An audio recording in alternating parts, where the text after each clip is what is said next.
हमारे साथ बात करने के लिए मौजूद हैं दिल्ली सरकार में पूर्व मंत्री राजेंद्र पाल गौतम जी, जो कि जंतर मंतर पर धरना प्रदर्शन करने आए हैं। इनका दावा है कि इन्हें जान से मारने की धमकी दे रही है। राजेंद्र जी, आपका दावा है कि आपको जान से मारने की धमकी दी। सब वीडियो सबने सुनी है, जिस वीडियो में 3-3 साधु वो धमकी दे रहे हैं। वो कह रहे हैं इनकी गर्दन काट के लाओ, इनकी जीभ काट के लाओ। और उस धमकी के बाद मैंने राष्ट्रपति जी को भी चिट्ठी लिखी, गृह मंत्री जी को भी चिट्ठी लिखी, उपराज्यपाल जी को भी चिट्ठी लिखी, डीसीपी जी को रिसीव करवाया, एसएचओ को रिसीव कराया, मुख्यमंत्री जी को चिट्ठी लिखी।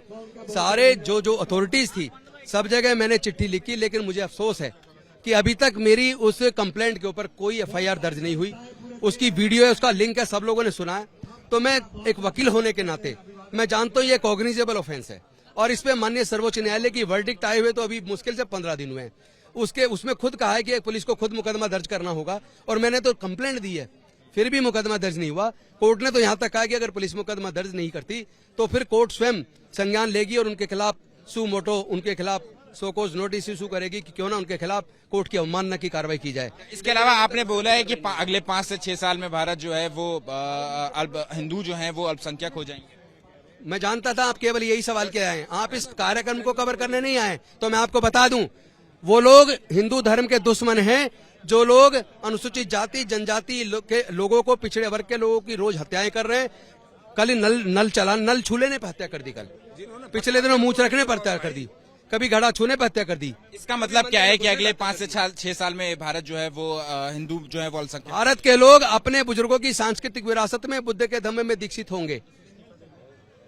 या तो भारत के लोग खासतौर पे जो सारे संसाधनों पे काबिज हैं, देश के कॉन्स्टिट्यूशनल पोस्ट पे काबिज हैं, वो लोग भारत से जातिवाद को जड़ से खत्म करने के लिए सामने आए। भारत के न्यायालय, भारत की सरकारें, राज्य सरकारें, सारी कॉन्स्टिट्यूशनल पोस्ट पे बैठे हुए लोग या तो भारत से जातिवाद को खत्म करने के लिए सामने आए। अगर वो जातिवाद को खत्म नहीं करेंगे तो हमारे लोग अब जाति की वजह से अपनी और जान गंवाने के लिए तैयार नहीं है। आपने मंत्री पद से इस्तीफा दिया, आपने अभी मंच से बोला कि आप मंत्री पद पे रहते हुए वो काम नहीं कर पा रहे थे अपने समाज के लोगों के लिए। इसका क्या मतलब? देखिए, मंत्री के पद पे रह के आप एक कॉन्स्टिट्यूशनल पोस्ट पे हैं तो आपको विभागों के सारे काम भी कर रहे हैं, आपको वो दायित्व निभाना है। तो पूरे देश में जाके जितना टाइम देने की जरूरत होती है वो टाइम आप नहीं दे पाते। दिल्ली सरकार की तरफ से कोई दबाव था? नहीं, मुझे किसी का कोई दबाव नहीं है। हाँ, मेरे समाज का दबाव जरूर है कि मेरे समाज पर रोज जुर्मज्यादती हो रही है, उसमें मुझे क्या भूमिका निभानी चाहिए। तो मैंने कहा ठीक है, मैं रिजाइन करके अपनी भूमिका निभाने के लिए आ रहा हूँ। आखिरी सवाल कि ईडब्ल्यूएस कोटा पर भी आपने बोला कि वो गलत है, सुप्रीम कोर्ट का फैसला जो है वो गलत है, उसमें आप मैं पूछना चाहता हूँ, उस कोटे में जिनका टोटल जनसंख्या 12% है उनको आपने 10% दे दिया और बाकी का जो 40% और जो ओपन कैटेगरी वो भी उनको दे दिया, तो उनको तो आपने 50% दे दिया। उसमें अगर 8 लाख की सीमा है तो अनुसूचित जाति जनजाति पिछड़े वर्ग के लोग जो SC ST में अप्लाई नहीं करना चाहते उनको क्यों बैन लगाया कि वो अप्लाई इसमें क्यों नहीं कर सकते? एक तरफ आप संविधान की बात करते हैं लेकिन देश की सर्वोच्च अदालत ने जब ईडब्ल्यूएस कोटा को बरकरार रखा है तो सर्वोच्च न्यायालय के अंदर भी तो गलत निर्णय होते हैं। दो ने ये भी तो कहा है कि उनको बाहर नहीं रखना चाहिए था। तो क्या देश के चीफ जस्टिस ऑफ इंडिया की बात की कोई वैल्यू नहीं है क्या?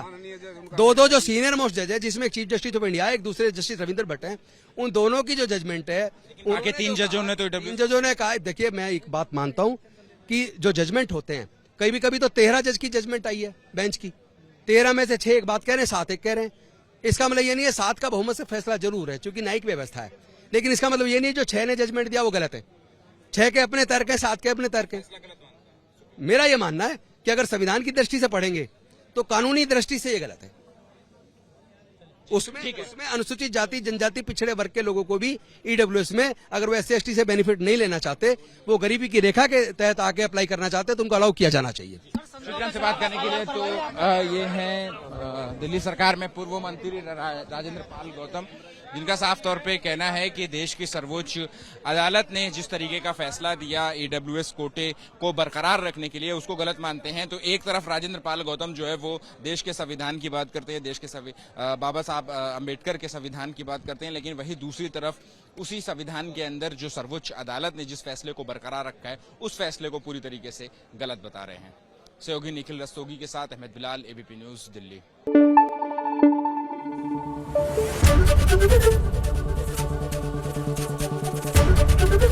ABP न्यूज आपको रखे आगे।